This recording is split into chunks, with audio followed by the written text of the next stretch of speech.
Assalamualaikum warahmatullahi wabarakatuh. Perkenalkan, kami dari kelompok 7 mata kuliah manajemen sumber daya manusia yang beranggotakan saya El Aulia Bilawati Nufus dan rekan saya Wulan Safitri, Ahmad Munir Fuadi dan Abdul Hamid Tamam akan mempresentasikan makalah yang berjudul Organizational Performance atau Kinerja Organisasi dengan dosen pengampu Bapak Hanafi Muslim MPD.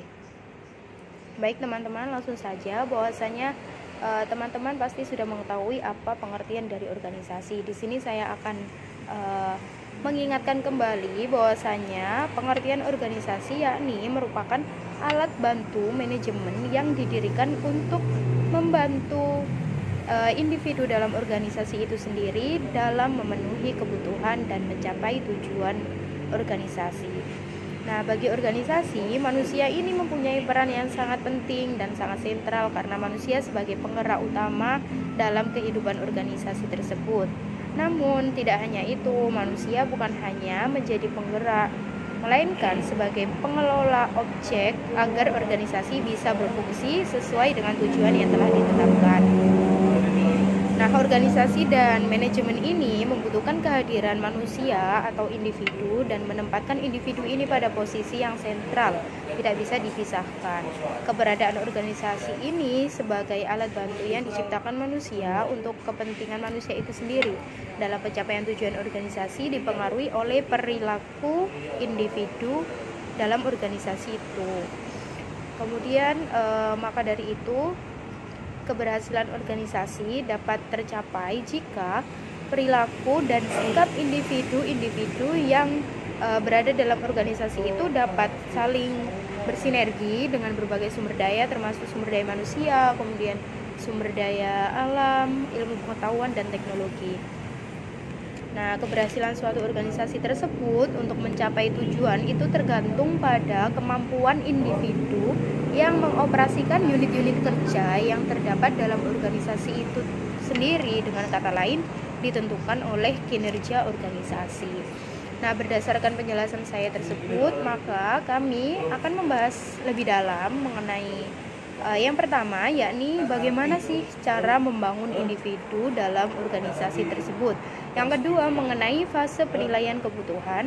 Yang ketiga, mengenai pelatihan dan pengembangan berbasis kompetensi. Dan yang terakhir, yakni ada tahap evaluasi. Baik, langsung saja membahas poin yang pertama, yakni mengenai membangun individu atau building individual dalam organisasi. Sebelum membahas mengenai bagaimana cara untuk membangun individu dalam organisasi, saya akan menyampaikan terlebih dahulu pengertian dari individu. Bahwasanya pengertian individu yakni orang, perseorangan, atau oknum.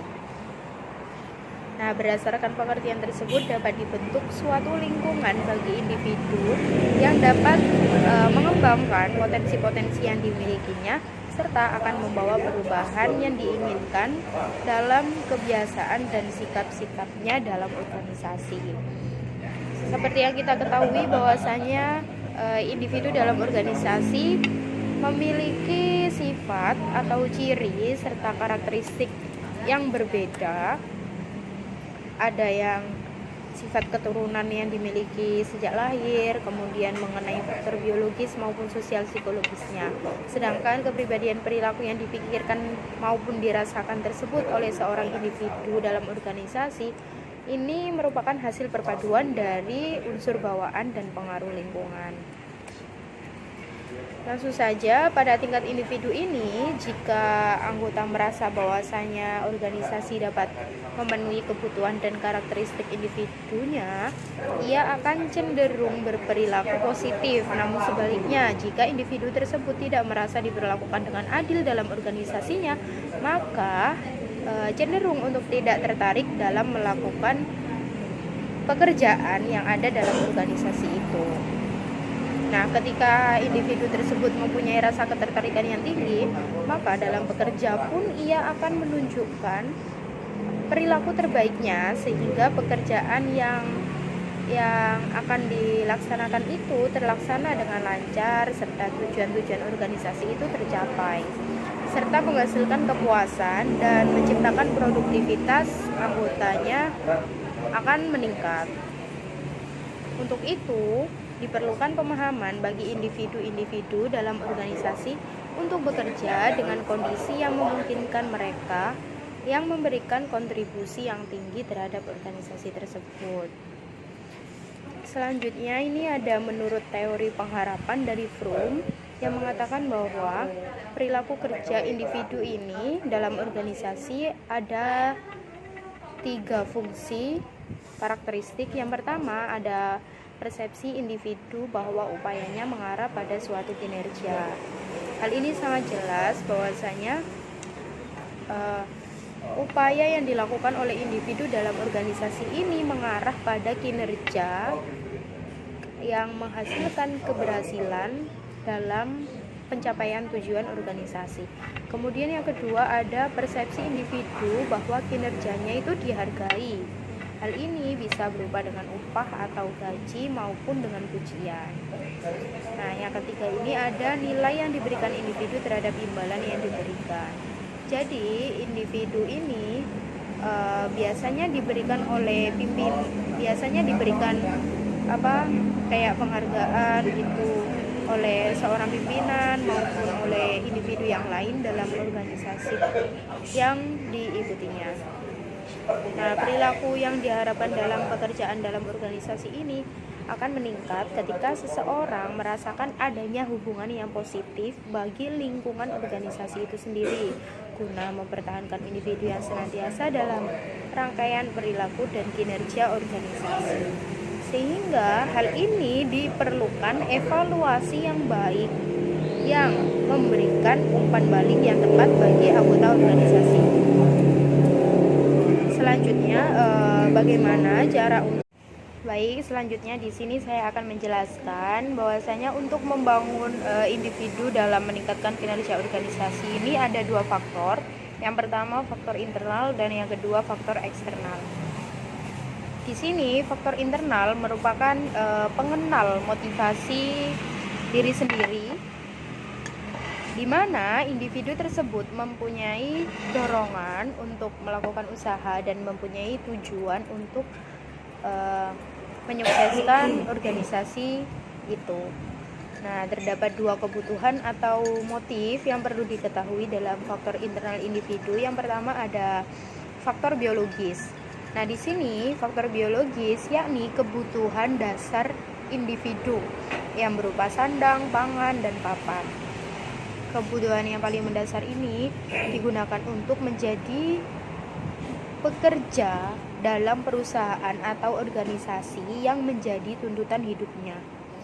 Jadi dalam kebutuhan fisiologis ini banyak penelitian yang menunjukkan bahwasanya tingginya tujuan yang ingin dicapai itu berkorelasi secara signifikan terhadap kebutuhan dasar yang ingin dicapai pula. Jadi misalnya kebutuhan dasar seorang individu itu sudah tercapai, maka seorang individu itu sudah tidak ingin lagi untuk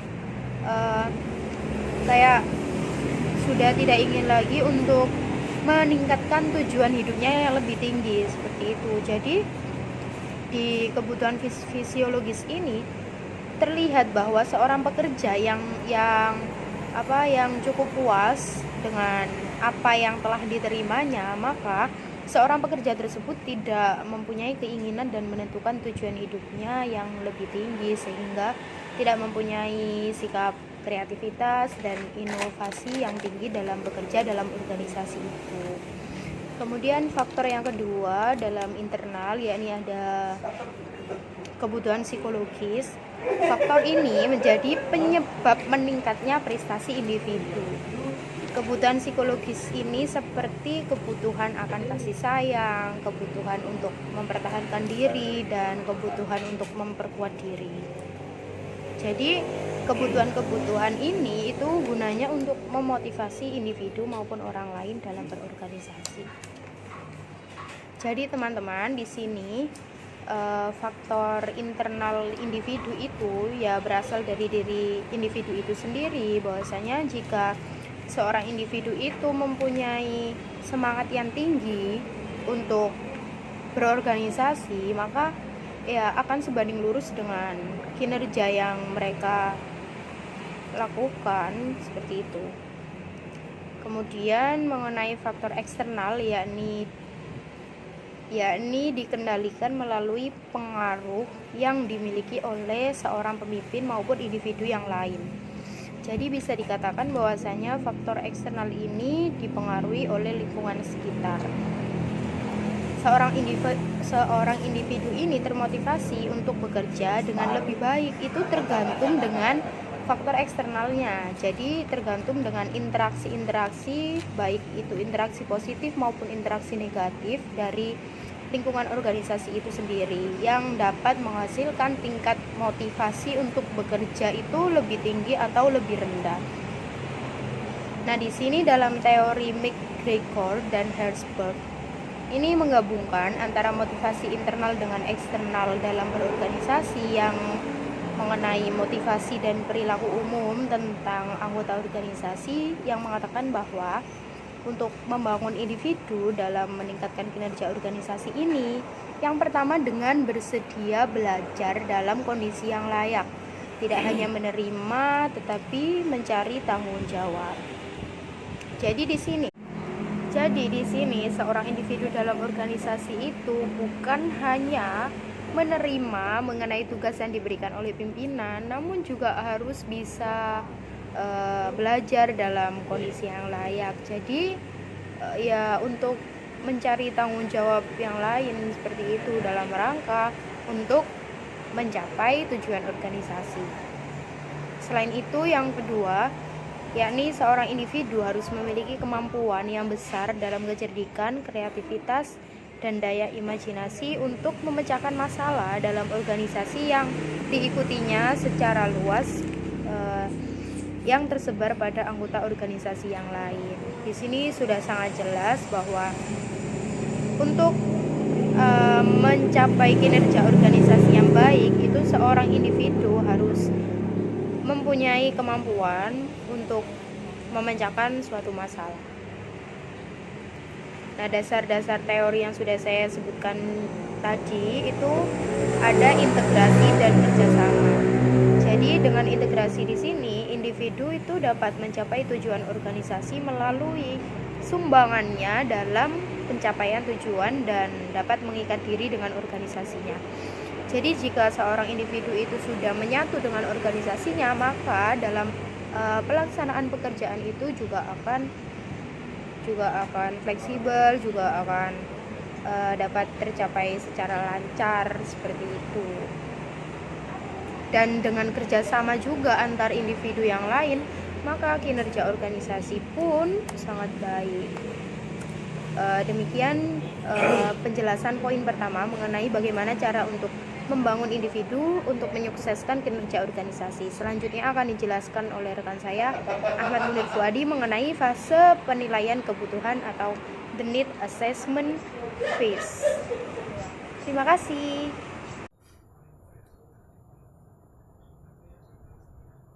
Assalamualaikum warahmatullahi wabarakatuh. Di sini saya akan menjelaskan tentang apa itu fase penilaian kebutuhan atau yang disebut dengan the need assessment phase.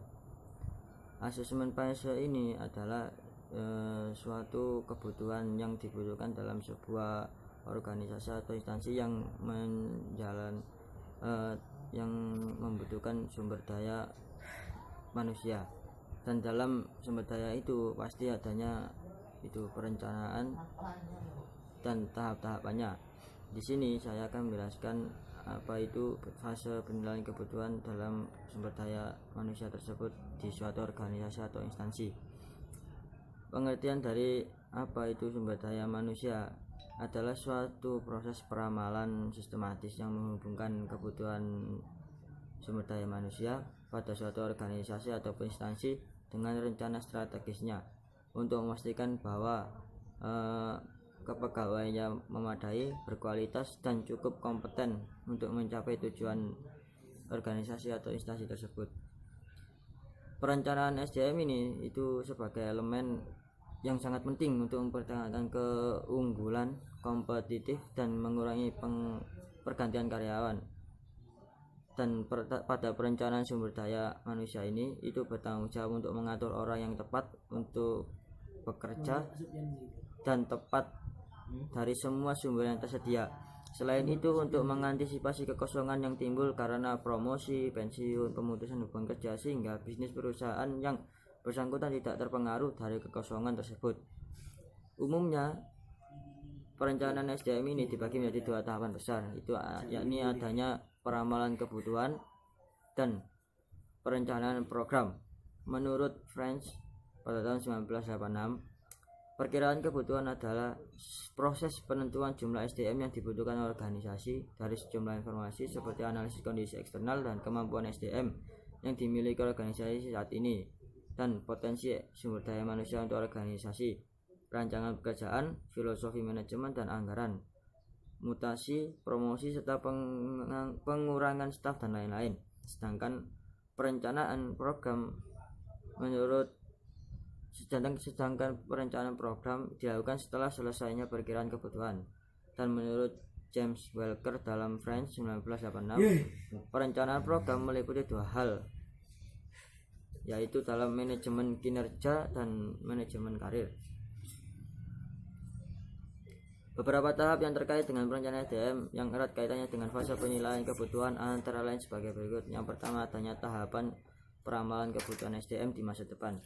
Kebutuhan ini itu sangat penting karena hampir semua organisasi harus membuat prediksi atau perkiraan kebutuhan SDM-nya di masa mendatang.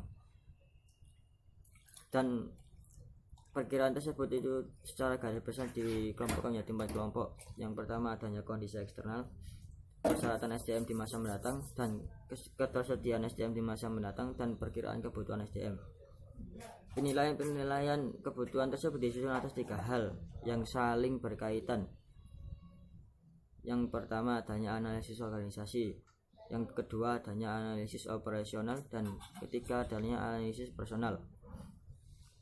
Yang kedua, adanya tahap perencanaan program.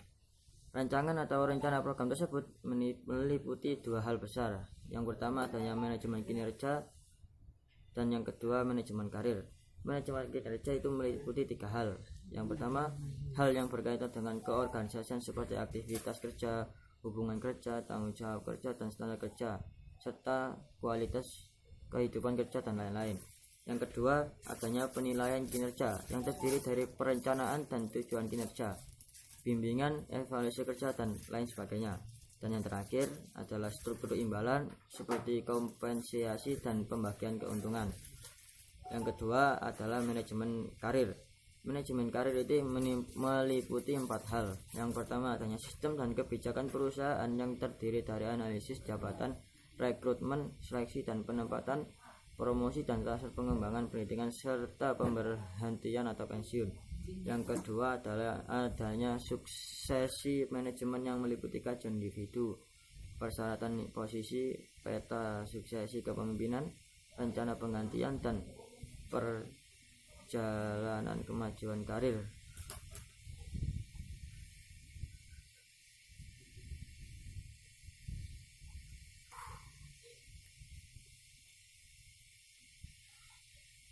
Yang ketiga adalah kesempatan berkarir yang meliputi syarat jabatan, pola karir, dan komunikasi karir. Yang terakhir adalah rencana karir individu yang terdiri atas analisis diri sendiri, rencana karir perorangan, dan rencana aksi pengembangan perorangan. Sekian presentasi dari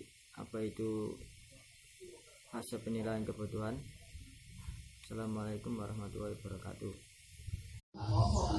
Ya, selanjutnya saya Wulan Syafitri akan menerangkan sebab ketiga, yaitu terkait pelatihan dan pengembangan berbasis kompetensi.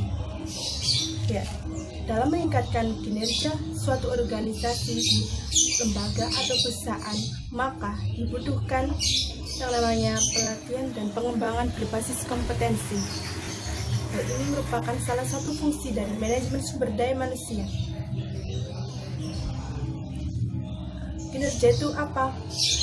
Dari Mahsun di bukunya yang berjudul Penilaian Kinerja tahun 2014 menyatakan bahwa kinerja atau performance merupakan suatu hasil pencapaian dari pelaksanaan suatu program atau kebijakan untuk mencapai sasaran, visi, dan misi tujuan organisasi yang telah tertuang dalam rencana strategi perusahaan. Selanjutnya, dari Pasolok di bukunya menyatakan bahwa kinerja ada dua konsep yang mendasari kinerja di sebuah organisasi, yaitu kinerja tiap individu dan kinerja dalam organisasi itu sendiri. Jadi, dikatakan sukses sebuah organisasi apabila didukung oleh kompetensi tiap individu dalam organisasi serta kompetensi inti dari organisasi itu sendiri. Hal tersebut sudah dijelaskan pada pemateri sebelumnya tentang membangun tiap individu dalam suatu organisasi. Ya, sekarang untuk merujuk pada strategi bersaing, suatu perusahaan haruslah memiliki keunggulan secara hakiki. Jadi apabila di dalam suatu perusahaan ada karyawan yang kurang memenuhi kompetensi pada bidang yang sedang digeluti atau di profesi yang digeluti, maka diadakanlah pelatihan berbasis kompetensi. Pelatihan berbasis kompetensi merupakan proses pendidikan yang berfokus pada mengembangkan kemampuan serta keterampilan karyawan dalam mencapai target kerja yang telah ditetapkan. Jadi, pelatihan berbasis kompetensi yaitu suatu proses pendidikan untuk mencapai target kinerja yang diharapkan oleh suatu instansi tersebut. Untuk mencapai outcome yang diinginkan oleh suatu perusahaan atau instansi, maka dibutuhkan input atau masukan dan proses yang baik pula dalam proses pelatihan berbasis kompetensi. Prosesnya diawali dari tahap perencanaan pelatihan, sama halnya dengan kelompok sebelumnya yang membahas tentang pelatihan sumber daya manusia. Dimulai dari persiapan pelatihan berbasis kompetensi. Adapun komponen-komponen yang harus diperhatikan. Yang pertama yaitu peserta pelatihan. Kedua, pelatih atau coach.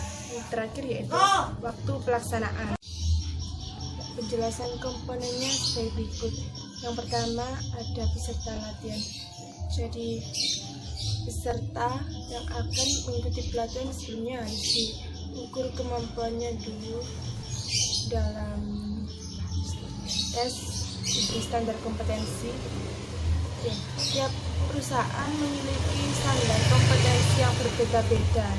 Jadi perusahaan harus mempunyai kebijakan memprioritaskan individu mana yang harus diikutkan pelatihan lebih dahulu, seperti itu. Lalu yang kedua ada pelatih dan pembimbing atau bisa disebut dengan coach.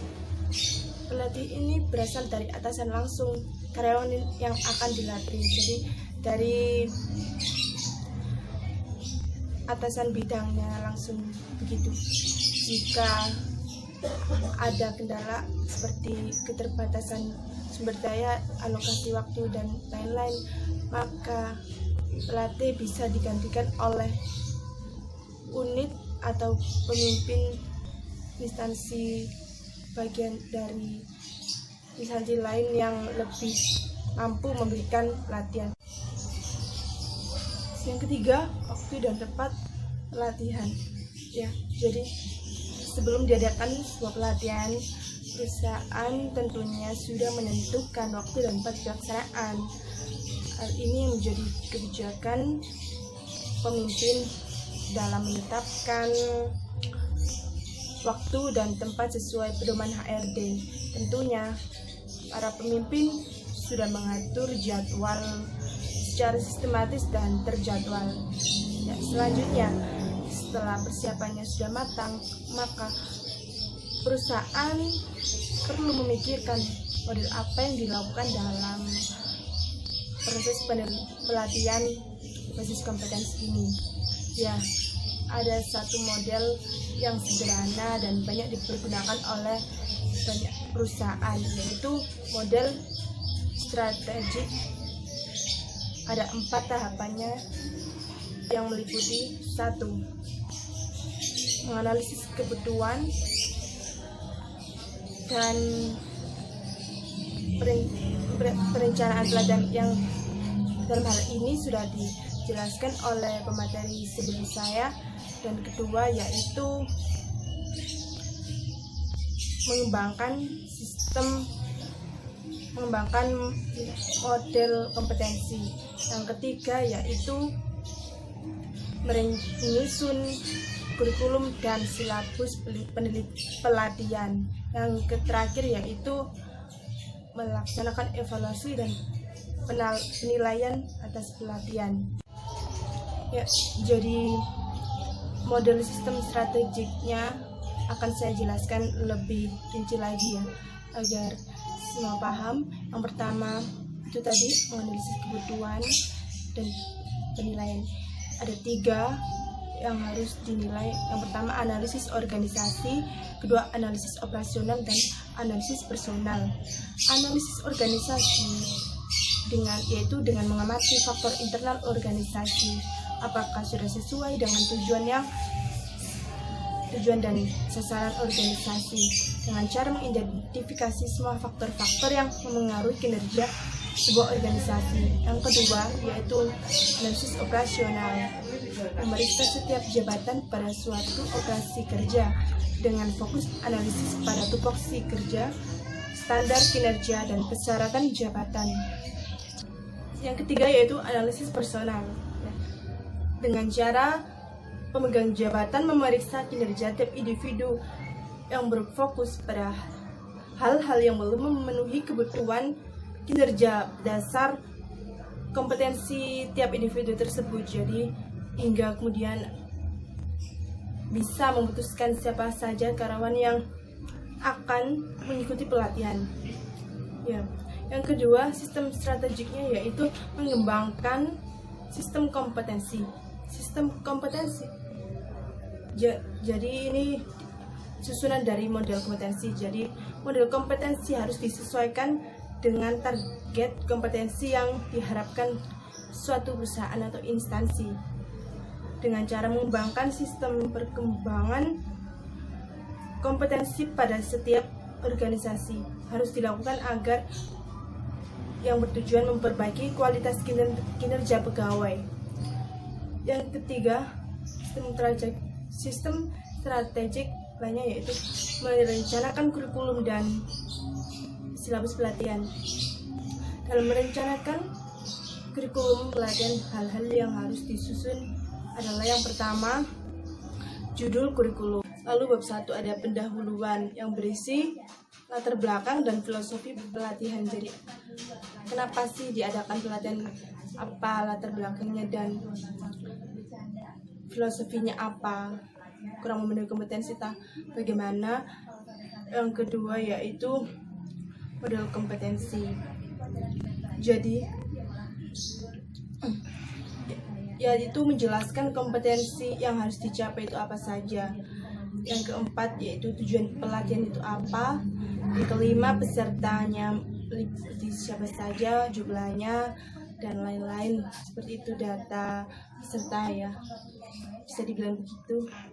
Lalu yang keenam, struktur program yang terdiri dari materi dan alokasi waktu. Diagram alur pembelajaran. Ya, setelah menyusun kurikulum, barulah dapat mengetahui silabus pelatihan yang didefinisikan sebagai garis besar, ringkasan atau ikhtiar atau pokok-pokok isi atau materi pelatihan. Berikut disajikan komponen pokok dari silabus pelatihan. Yang pertama, komponen yang harus dicapai meliputi yang pertama ada standar kompetensi, Ini sudah ditetapkan oleh perusahaan masing-masing. Yang kedua yaitu kompetensi dasar. Yang ketiga indikator. Yang keempat materi pelatihan. Yang kedua yaitu pokok-pokok kegiatan dalam pembelajaran. Yang ketiga cara-cara mengetahui pencapaian kompetensi, mencakup teknik dan instrumen penilaian. Yang keempat yaitu komponen pendukung atau alokasi waktu. Yang keempat, sistem strategik yaitu mengevaluasi dan pelaksanaan pelatihan. Merupakan kegiatan penilaian terhadap pelaksanaan program pelatihan meliputi 3 tahapan, yaitu yang pertama penilaian tahap pra pelatihan ya ini meliputi 4 komponen. Yang pertama peserta, kurikulum, pelatih, dan institusi penyelenggara. Ini merupakan lebih pelatihan pada tahap pra pelatihan tentang terkait penilaian pelatihan tersebut. Lalu yang kedua ada penilaian tahap selama pelatihan berlangsung, cakup input, proses dan output. Yang ketiga terakhir yaitu penilaian tahap pasca pelatihan dilakukan terhadap yang pertama hasil pelatihan, yang kedua dampak pelatihan.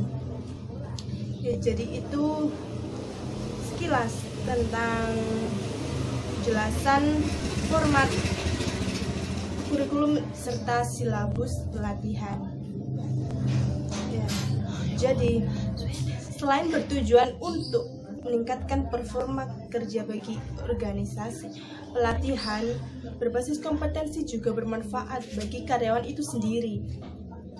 Selanjutnya, ada pengembangan berbasis kompetensi. Hal ini juga memperhatikan aspek kompetensi yang bertujuan menghasilkan unsur organisasi yang berkualitas, konsisten, yang berdampak pada hubungan kerja yang efektif. Alasan suatu perusahaan menerapkan pengembangan sumber daya manusia berbasis kompetensi ini karena kompetensi merupakan sumber nilai potensial dalam jangka panjang dan sumber potensial keunggulan kompetitif perusahaan. Hal ini harus mengarah pada strategi perusahaan. Jadi harus strateginya mau dibawa kemana, maka dibutuhkan pengembangan sumber daya manusia berbasis kompetensi ini. Ya, ada beberapa upaya pengembangan sumber daya manusia hendaknya didukung oleh beberapa faktor. Yang pertama, terdapat seleksi sumber daya manusia yang baik untuk benar-benar menciptakan pegawai yang berkualitas. Seleksi SDM diperketat yang berhubungan dengan kebijakan perusahaan itu sendiri. Yang kedua, merancang keselarasan antara kebutuhan organisasi dan kemampuan pegawai. Jadi, para pimpinan harus pintar pandai-pandai merancang kebutuhan, kemampuan setiap para pegawai. Yang ketiga, yaitu menyediakan sarana dan prasarana serta teknologi yang sesuai untuk pengembangan pegawai. Yang terakhir, yaitu komitmen yang tinggi dari setiap elemen organisasi untuk melakukan pengembangan pegawai secara berkesinambungan. Apabila daya dukung organisasi sudah dapat berjalan secara simultan, maka pengembangan sumber daya manusia berbasis kompetensi akan dapat memberikan dampak baik bagi peningkatan kinerja organisasi. Terdapat beberapa keuntungan dengan diberlakukannya pelatihan dan pengembangan sumber daya manusia berbasis kompetensi.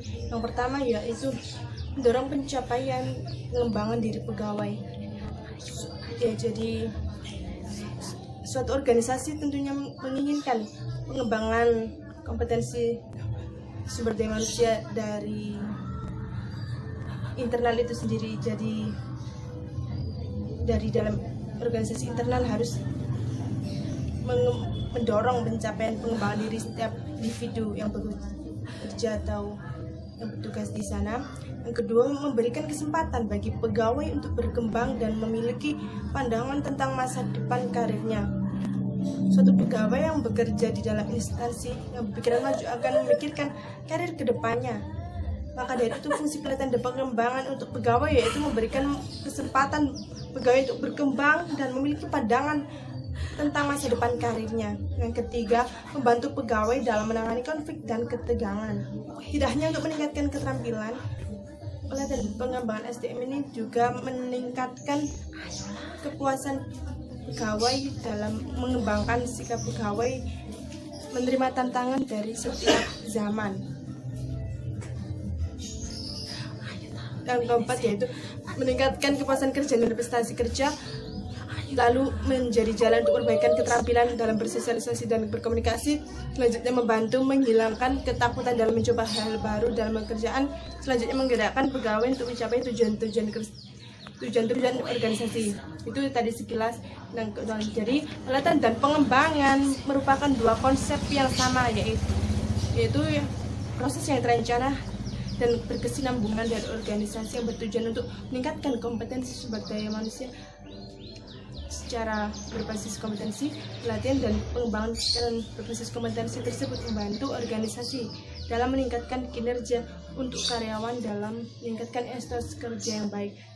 Dalam hal ini instansi atau lembaga tidak boleh sekedar ikut-ikutan tren mode pengembangan SDM yang ada, tapi benar-benar mengembangkan serta memberikan pelatihan sesuai dengan kebutuhan kompetensi dalam perusahaan atau instansi. Sekian materi saya, selanjutnya akan dilanjut oleh teman saya. Jadi studi evaluasi ini dapat menilai atau menduga keadaan yang dihasilkan suatu kegiatan, dalam hal ini perubahan organisasi yang mencakup keluaran ataupun hasil dan distribusi manfaat di antara berbagai kelompok sasaran, serta dapat menilai efektivitas biaya. Evaluasi pada dasarnya merupakan kajian yang merupakan kegiatan mencari faktor-faktor penyebab masalah. Karena itu, evaluasi merupakan kegiatan yang diagnostik, menjelaskan interpretasi hasil analisis data dan kesimpulan. Untuk melakukan evaluasi ini ada beberapa tahap. Yang pertama yakni pendekatan pencapaian tujuan bagi seorang manajemen yang ada di organisasi tersebut. Seharusnya bisa mengantisipasi dari adanya konflik-konflik yang ada di organisasi tersebut, baik konflik individu, baik konflik kelompok kecil yang ada di organisasi tersebut, maupun konflik yang ada di luar organisasi. Yang ketiga yakni cara atau proses dan tujuan. Kondisi ideal dari setiap organisasi adalah cara mereka berjalan dengan baik, dalam arti sinergi dari tiap orang atau unit berjalan dengan baik sehingga tujuan organisasi tercapai dengan baik. Jadi ini juga penting, harus ada evaluasi terkait ini, evaluasi tentang bagaimana proses bisa berjalan dengan baik, bagaimana tujuan ini bisa tercapai dengan baik. Itu harus mencari jalan keluarnya untuk orang manajemen tersebut yang ada di organisasi bisa mengontrol dan mengkondisikan dengan baik sehingga tujuan dari organisasi tersebut bisa tercapai. Sekian yang dapat saya sampaikan. Yang mau bertanya silakan komen dan jangan lupa like and subscribe.